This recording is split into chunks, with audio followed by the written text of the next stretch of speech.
Good morning, students. Myself, Dr. Harshita Rathod, assistant professor psychology. हम लोग अभी जो टॉपिक लेने वाले हैं उसके बारे में हम पहले डिस्कस कर चुके हैं। सेल्फ कंट्रोल और सेल्फ रेगुलेशन, आत्मनियमन और आत्मनियंत्रण की हम डेफिनेशन पढ़ चुके हैं। कौन कौन से कंपोनेंट्स होते हैं जो आत्मनियमन और आत्मनियंत्रण में आवश्यक है। उसी टॉपिक को आगे बढ़ाते हुए आज हम बात करेंगे आत्मनियमन की सफलता के लिए योजना, यानी planning for self regulation for success.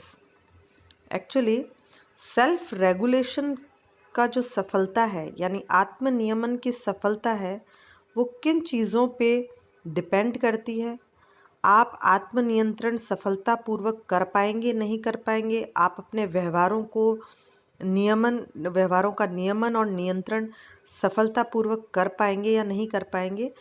ये जो है ये काफ़ी कुछ प्लानिंग पे निर्भर करता है, यानी कि आप कितनी अच्छी प्लानिंग करते हैं किसी भी लक्ष्य को प्राप्त करने के लिए। इसको हम इस तरीके से समझ सकते हैं जो कि गोल्डविजर ने समझाई 1999 में। उन्होंने बताया कि जब भी हम व्यक्ति किसी लक्ष्य को प्राप्त करना चाहता है तो लक्ष्य की तरफ बढ़ने के लिए वो दो चीज़ें रखता है। एक तो लक्ष्य प्राप्ति की इच्छा और दूसरा है उसके क्रियान्वयन की इच्छा। देखिए, लक्ष्य प्राप्ति की इच्छा का मतलब है गोल इंटेंशन। आप किसी भी स्थिति में, परिस्थिति में, अपने जीवन के किसी भी मोड़ पे आप लाइफ में कोई एक लक्ष्य बनाते हैं और आप इंटेंशनली उस लक्ष्य को प्राप्त करने की इच्छा रखते हैं, ये एक बात है।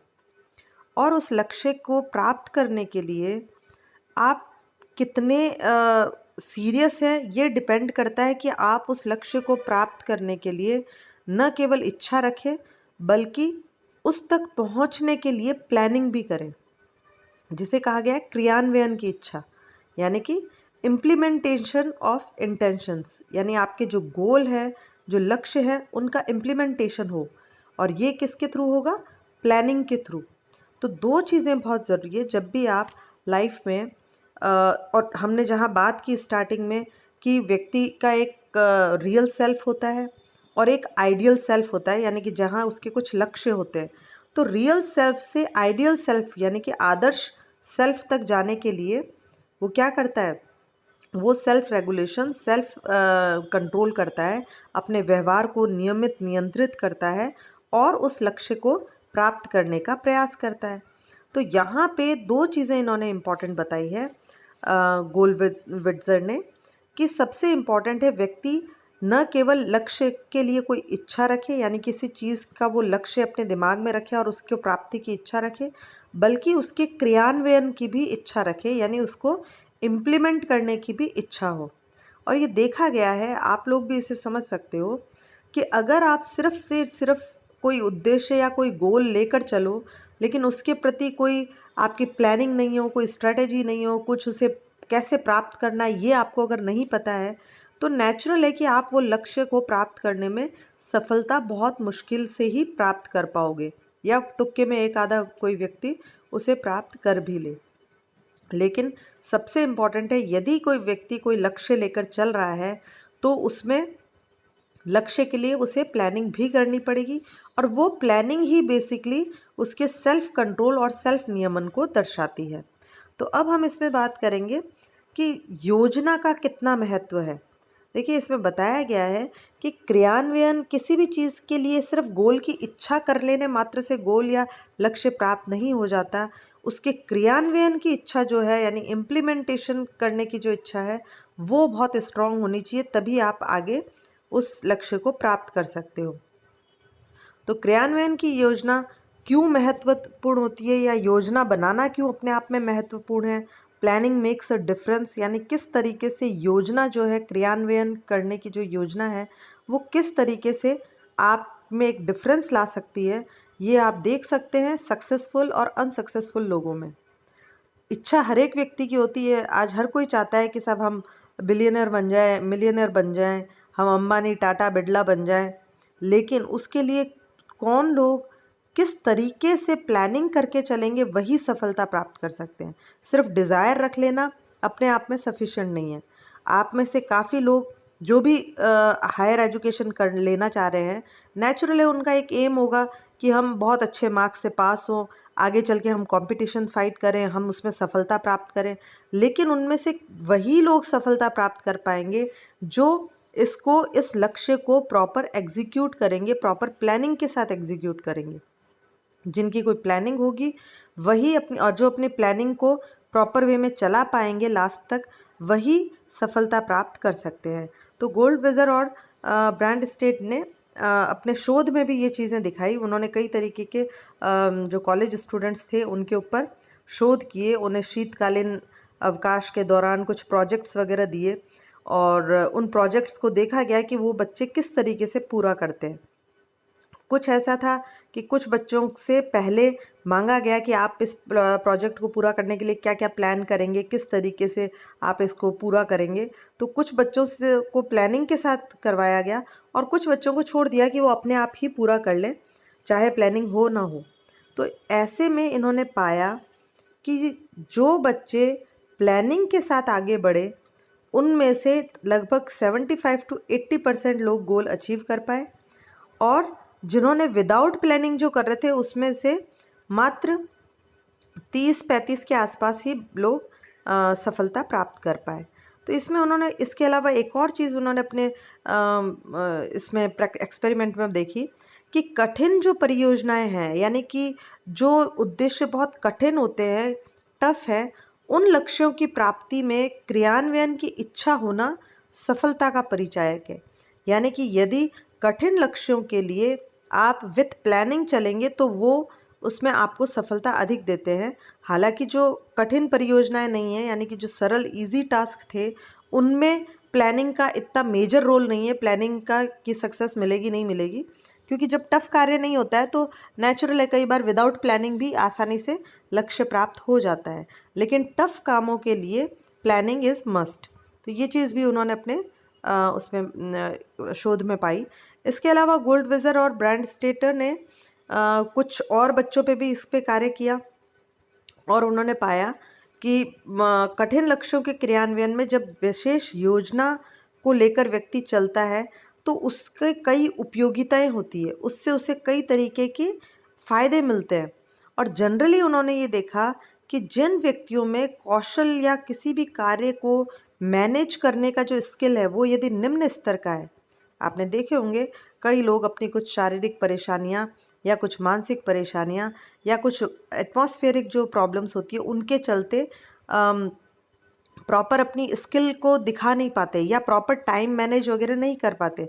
तो ऐसे व्यक्तियों को यदि एक प्लानिंग के साथ कोई कार्य दिया जाए कि आपको पहले ये टास्क इस तरीके से करना है, इतना काम पूरा करना है, फिर इतना करना है, फिर इतना करना है। प्लानिंग का मतलब आप समझ रहे होंगे मेरे ख्याल से कि प्लानिंग का मतलब है अपनी टास्क का जो मेन गोल है उसको छोटे छोटे गोल्स में बांटना और उनके लिए स्ट्रेटेजी बनाना कि हम पहले, जैसे आपका 9 यूनिट का अगर आपके पूरा कोर्स है तो आप उसको डिवाइड करेंगे कि एक महीने में मैं सपोज़ 3 यूनिट करूँगी और एक महीने में 3 यूनिट का मतलब है कि 10 दिन में 1 यूनिट करनी है विथ रिवीजन। तो अब आप उसमें डिसाइड करेंगे कि मुझे 5 या 6 दिन में यूनिट कंप्लीट करनी है, देन मुझे 2 दिन रिवाइज करना है, देन मुझे 2 दिन उसमें उसके हार्ड क्वेश्चंस वगैरह वो उनको टच करना है। तो इस तरीके से करते हुए जब अगर आप करेंगे छोटी छोटी प्लानिंग, 1 यूनिट 1 वीक में हो गई, फिर दूसरी यूनिट, तीसरी यूनिट, तो इस तरीके से आपका डेफिनेटली 3 महीने में जो आपका मेन एम है कि मुझे एग्ज़ाम तक अपना कोर्स कंप्लीट कर लेना है, वो हो जाएगा अचीव। तो यहाँ उन्होंने देखा कि जिन लोगों में ये मैनेजमेंट स्किल्स कम होती है for any kind of reason, like वो कोई ड्रग अल्कोहलिक हैं या उनकी ब्रेन में कोई लग गई है या किसी तरीके की साइकोलॉजिकल प्रॉब्लम से ग्रसित है, तो ऐसे लोगों को यदि प्लानिंग के साथ कोई काम दिया जाए तो वो अपना उसमें सेल्फ कंट्रोल उनका ज़्यादा होता है। उन्हें अगर दे दिया जाए कि दिन में आपको 3 घंटे पढ़ना है और 3 घंटे में आपको इतना कोर्स कंप्लीट करना है, तो नेचुरल है कि धीरे धीरे वो अपने एम को पा लेते हैं। तो ये बहुत इम्पॉर्टेंट उन्होंने ब्रांड स्ट्रेट और गोल्डविजर ने अपनी रिसर्च में ये चीज़ पाई। इसके अलावा ये बताते हैं कि योजना क्यों सहायक होती है, वाई प्लानिंग हेल्प्स। प्लानिंग करने से क्या फ़ायदा मिलता है, किसी भी चीज़ में जब हम प्लानिंग करते हैं, स्ट्रेटेजी बनाते हैं, तो उससे क्या फ़ायदा होता है कि हम सफलता प्राप्त करते हैं। तो ये देखा गया है, आप भी देखेंगे कि हर एक की लाइफ आजकल बहुत ही बिजी है, हर कोई अपने अपने कामों में व्यस्त है। ऐसे में जब आप अपने रूटीन के कामों में ही इतने बिजी हैं, आप लाइफ गोल्स कैसे अचीव कर पाएंगे, उनके लिए कब टाइम निकाल पाएंगे। तो ऐसे में बहुत ज़रूरी है एक सिस्टमेटिक, एक प्लानिंग के साथ चलना। यदि आप अपने रूटीन कार्यों के साथ ही आप अपने जो मेन आपका लाइफ गोल है उसके लिए भी आप प्लानिंग कर लें कि इतने बजे ये करना है, इसके साथ पढ़ाई करनी है। सपोज़ कोई घर में आजकल आप कॉलेज स्टूडेंट्स हैं तो नेचुरल है कि घर में काम-काज भी करना होता है, मम्मी की भी हेल्प करनी है, घर में शादी-ब्याह का काम है, पैकिंग शैकिंग, शॉपिंग ये सब भी करना है आपको। और भी कई तरीके की चीज़ें, आपको अपने सेल्फ इम्प्रूवमेंट के लिए भी आप कुछ कर रहे हैं। ऐसे में पढ़ाई, स्टडीज़ में भी आपको अच्छे स्कोर करने हैं। तो कैसे आप इन सब रूटीन के कामों के साथ अपनी इस पढ़ाई को भी लेके चलोगे, इस गोल को भी लोगे? तो नेचुरल है, विदाउट प्लानिंग ये पॉसिबल नहीं है। और यदि आप अपने बिज़ी शेड्यूल को इस तरीके से मैनेज कर लें, इस तरीके से प्लान कर लें कि इतनी बजे ये करना है, इतनी बजे ये करना है, इतने टाइम में ये कंप्लीट करना है, तो नेचुरल है आपका लाइफ स्टाइल एक सिस्टमेटिक हो जाएगी। और वही आत्मनियमन और आत्मसंयम है। और इसी आत्मनियमन और संयम के साथ आप अपने लाइफ गोल भी अचीव कर सकते हैं। तो ये बहुत इम्पॉर्टेंट है कि योजना बनाकर काम किया जाए। अब जैसा इन्होंने बताया कि योजना बनाने कर काम करने के जो महत्वपूर्ण कारक है कि क्यों योजना बनाकर काम करने से व्यक्ति सफल होता है, उसके लिए उन्होंने सबसे पहला बताया है लक्षित व्यवहार की स्वचालित क्रियाशीलता, automatic activation of goal behaviour. जब आप प्लानिंग के साथ कोई काम करते हैं और निरंतर उस प्लानिंग को पूरा करते रहते हैं, तो धीरे धीरे वो चीज़, वो एक्टिविटी आपकी आदत बन जाती है, आपकी हैबिट बन जाती है। और ये हैबिट अल्टीमेटली आपको अपने गोल तक पहुंचाने में आपको बहुत ज़्यादा एफर्ट्स नहीं लगाने पड़ते, आप आराम से पहुंच जाते हो। आपने सुना होगा जब बोर्ड एग्ज़ाम्स में बच्चे टॉप करते हैं, उनकी अगर आप दिनचर्या की बात करें तो कई बार बच्चे आपको इस तरीके के, जब उनसे पूछा जाता है आपने कैसे कर लिया, कैसे आप 99% ले आए, 98% ले आए, तो कई जो बच्चों का इंटरव्यू आप देखिए मैक्सिमम यही बोलते हैं कि हमने ज़्यादा कुछ एफर्ट्स नहीं किए, बस ये था कि हमने अपने सोशल मीडिया और जो शादी ब्याह इनसे थोड़ा हम दूर रहे साल भर, और उसके अलावा रेगुलर स्टडीज़, जो वो कहते हैं कि हमने 5 घंटे 6 घंटे की रेगुलर स्टडीज़ की।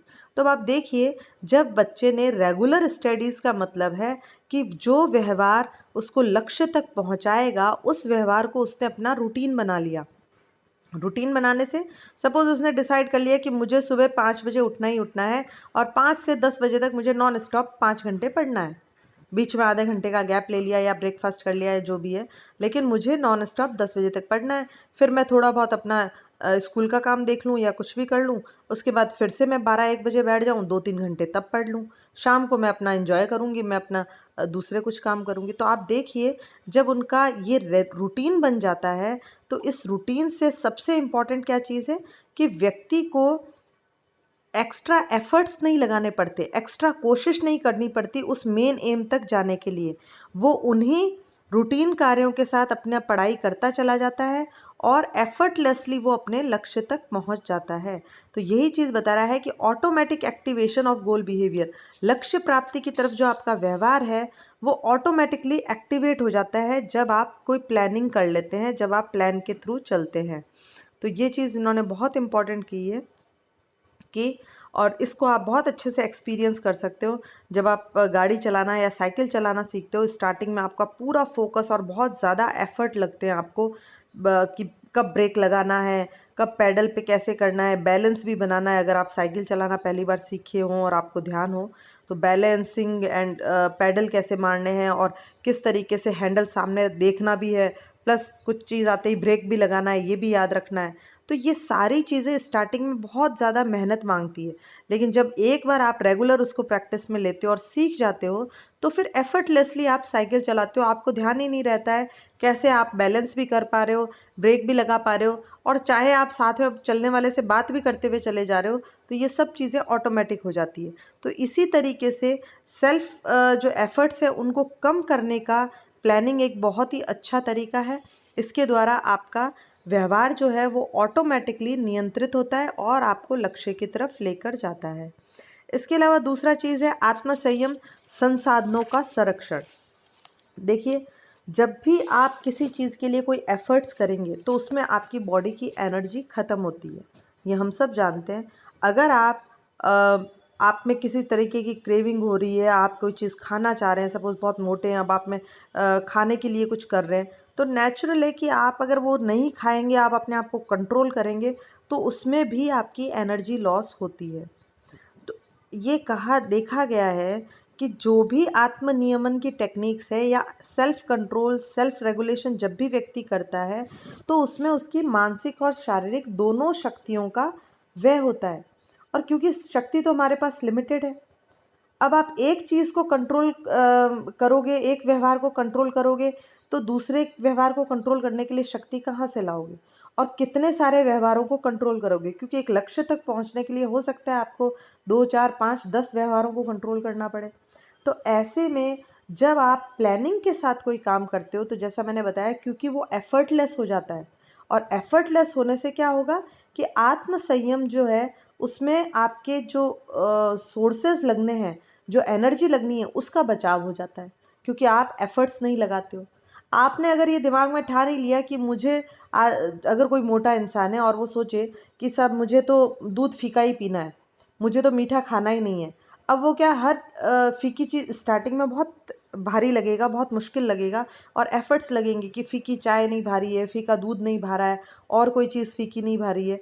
लेकिन अगर वो उसको प्लानिंग के साथ अपने रूटीन में ले ले, तो धीरे धीरे उसको फीका भी टेस्टी लगने लग जाता है, और फिर वो एफर्टलेसली, ये जो आत्मसंयम है ये एफर्टलेस हो जाता है, ये सेल्फ कंट्रोल उसका एफर्टलेस हो जाता है, बिना किसी प्रयास के वो कर लेता है आसानी से। तो फिर वो दूसरी चीज़ों पे अपना ध्यान दे सकता है। यदि एक्सरसाइज करने की वो ठाने, शुरू के 10, 5, 15 दिन बहुत ज़ोर आता है, लेकिन 15 दिन के बाद आपकी बॉडी खुद एक्सरसाइज के लिए हैबिचुअल हो जाती है, और फिर आपको एक्सरसाइज करने में मज़े आने लगते हैं, आप उसमें इंटरेस्ट लेने लगते हैं, तो वो एफर्टलेस हो जाता है। तो इस तरीके से ये देखा गया है कि प्लानिंग के साथ जब भी कोई कार्य किया जाता है, तो उससे आपकी बॉडी एनर्जी जो है, मानसिक और शारीरिक शक्ति जो बचती है, आपकी बॉडी का जो ग्लूकोज है जिससे आपको एनर्जी मिल रही है, वो बचता है, उसका लेवल बचता है, जिससे कि आप और अधिक अपने लक्ष्य की तरफ जा सकते हैं। तो ये दूसरा फ़ायदा है प्लानिंग के साथ लक्ष्य प्राप्ति करने का। और तीसरी इंपॉर्टेंट चीज़ है प्रतिबद्धता और आत्मविश्वास, कमिटमेंट एंड कॉन्फिडेंस। जब व्यक्ति आत्म संयम या आत्म नियंत्रण करता है, तो सबसे बड़ी चीज़ है उसमें कमिटमेंट की फीलिंग होती है। मैं 10 दिन तक मीठा नहीं खाऊंगा, मैं महीने भर तक मीठा नहीं खाऊंगा, मैं 3 महीने रेगुलर एक्सरसाइज करूंगा, चाहे कुछ हो जाए। तो जब ये कमिटमेंट आता है, तो लक्ष्य प्राप्ति तक पहुंचना और आसान हो जाता है।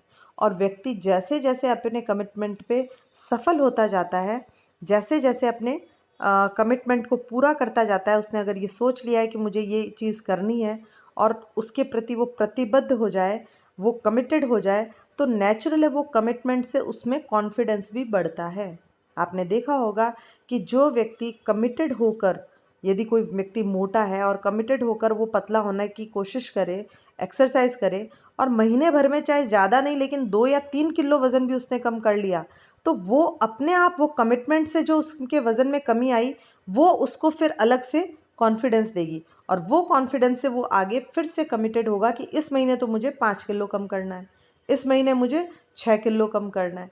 तो इस तरीके से उसका कमिटमेंट उसको कॉन्फिडेंस को बढ़ाता जाता है, और धीरे धीरे ये निरंतरता बढ़ती जाती है। व्यक्ति का आत्मसंयम और आत्मनियंत्रण से ये दो चीज़ें जब बढ़ती है, तो व्यक्ति लक्ष्य की तरफ आसानी से बढ़ता हुआ देखा जा सकता है। और ये भी ब्रूनस्टीन ने अपने जो रिसर्च है उसमें बताया कि जो व्यक्ति प्रतिबद्धता और आत्मविश्वास के साथ आगे बढ़ते हैं, उनमें वेलबींग भी बहुत अच्छी होती है। उनकी सेल्फ वेलबींग जो है, उनकी सब्जेक्टिव वेलबींग जो है, यानी कि खुद के प्रति एक फील गुड की जो फीलिंग है, वो बहुत अच्छी होती है। आप देख सकते हैं, यदि आप किसी चीज़ के लिए कमिटेड हों, चाहे वो पढ़ाई हो, चाहे वो एक्सरसाइज हो, चाहे वो घर का काम-काज हो, अगर आप एक बार कमिटेड हो जाए कि नहीं, ये काम तो मुझे ही करना है, ये तो मुझे ऐसे ही करना है, ये फ़ाइल मुझे 4 दिन के अंदर बनानी है, ये मुझे काम 10 दिन के अंदर करना है, आप इस तरह कमिटेड होके जब काम करते हैं और उस कमिटमेंट को आप पूरा भी करते हैं, तो नेचुरल है वो आप में एक फील गुड की, एक कॉन्फिडेंस की फीलिंग लाता है और आप उस चीज़ में आगे से आगे बढ़ते हैं। आपका कॉन्फिडेंस लेवल अलग हो जाता है और धीरे धीरे ये चीज़ आप में आपके वेल बीइंग को, आपके आत्मविश्वास और खुशी को भी बढ़ाती है। तो इस तरीके से हम देख सकते हैं कि ये 3 जो इम्पोर्टेंट चीज़ें हैं कि नियमन के लिए प्लानिंग क्यों आवश्यक है, क्योंकि प्लानिंग के द्वारा एक तो आपका व्यवहार ऑटोमेटिक हो जाता है, एफर्टलेस हो जाता है। दूसरा, इसमें जो एफर्ट्स में जो आपकी एनर्जी लॉस हो रहा है वो ख़त्म हो जाता है, वो कम हो जाता है, एक तरीके से एनर्जी कम कंज्यूम होती है। और तीसरा है, व्यक्ति में प्रतिबद्धता और आत्मविश्वास बढ़ता है, जिससे कि उसकी वेलबींग भी बढ़ती है और लक्ष्य की तरफ वो आसानी से बढ़ सकता है। तो ये तीनों जो चीज़ें हैं प्लानिंग में बहुत हद तक काम करती है और जिससे व्यक्ति आसानी से आत्मनियमित और आत्मनियंत्रित हो जाता है। तो इसके बाद हम आगे बात करेंगे दूसरे टॉपिक की। Thank you.